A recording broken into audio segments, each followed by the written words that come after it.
At number 10, I have the Miami Dolphins. Now, this season looked great for the Dolphins as they began. They were flying through teams, and they still had the number one offense in terms of points because of it, specifically with the Broncos. But injuries just ended up killing the later part of the season. The rumors, as we talked about earlier, were saying that Vic Fangio was running the defense too hard for practices, which led to injury, but we just don't know. We'll see next year if they can put it together under Mike McDaniel. And Tua and Tyreek being a top five QB wide receiver duo is keeping the offense a high octane and high caliber. The defense will hopefully be better, and McDaniel just needs to figure it out, or his seat's going to be a scorcher and burning through his pants. At number 9, I have the Cincinnati Bengals. I already hear everybody, whoa, whoa, whoa. The Bengals didn't even make it to the playoffs this past year. I know, I'm aware. But they also didn't have Joe Burrow, and they made it work with Jake Browning.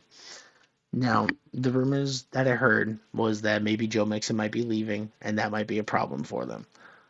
But I don't feel like it's going to be a I don't believe it's going to be an issue.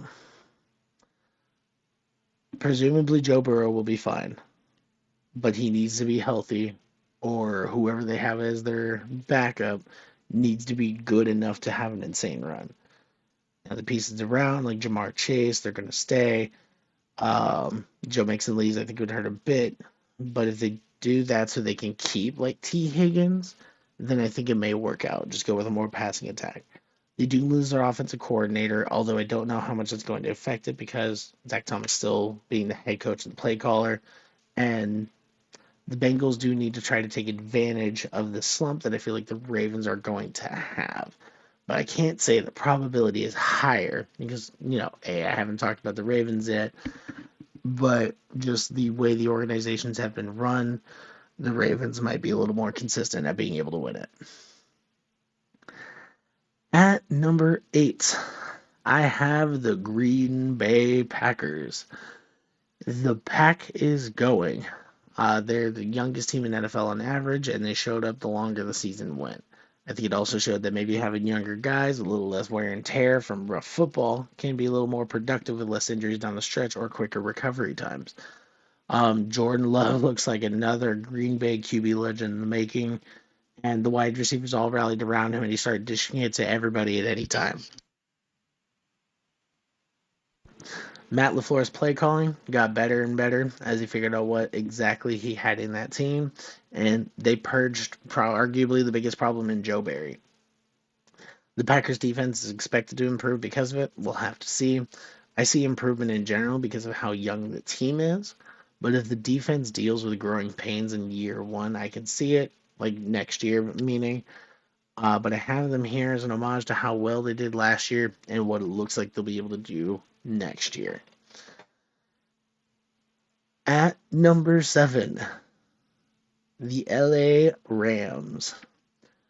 I feel like next year's Rams are going to feel like a 98 Vikings. You got Cooper, Kupp, and Puka Nakua as wide receivers 1 and 2. And then Tutu Atwell wasn't bad, and Stafford still got a few years left in him, and he's going to be able to just sling it. They're going to pass the ball a lot. Kyrie Williams would be great for them as well if he can just put on a repeat of what he did in 2023. They will be flying all over the field. Now, Aaron Donald seems to be on the back half of his career at this point, and where everybody's kind of speculating, maybe he might be out, maybe he comes back. We'll find out later on. And they did just lose their defensive coordinator to the Falcons in Raheem Morris. But I think they will still be a solid team next year, and they do have their first rounder since the Stafford trade. So that's going to help them. At number 6, we have the Buffalo Bills. Now, this is the Bills' last year under McDermott to get it done. They came close to beating the Chiefs, and they played a better game with a more beat-up roster than the Ravens did a week later. A lot of the Bills' had success has to do with Josh Allen's ability to Superman his way through games, but he can only do that so many times this season, especially in the playoffs. Stephon Diggs either needs to step up or he is out because he regressed mightily. I don't know if it was injury or what, but the second half of the season was bad. The offense needs to step up around Josh, and the defense needs to be healthy in order to play their best. And, looking at you, Vaughn, not playing your best. Now, I have them here because this will be a last stand for the team under McDermott to win. If he doesn't, he's gone, and who knows who else will be, except for Josh Allen. He's not going to go anywhere, obviously. But they're at 6 as their last year under McDermott to try to get this done. At 5, we have the Baltimore Ravens. Lamar. You should have won that game, my guy. If there was any year to do it, this was it. Next year it'll be harder, not only just to win your division, but in order to beat them. I ain't saying it right now. I think y'all get in again, though. The stability that Harbaugh brings means y'all will be looking at the playoffs again, but can you finish it? That's going to be the hard part. OBJ, Gus the Bus, J.K. Dobbins, all free agents for the offense, and Clowney and Patrick Queen on the defense. They're still good pieces. Like, you'll still have your linebacking core primarily, and everybody's still going to be mostly there on defense other than, those two. But you got to bring a few of those guys back. My preference is you bring back the Gus the Bus, especially if you're trying to transition into having Lamar actually throw the ball more. You need an actual running back. But you need to bring some of them back in order to be in the same spot or better.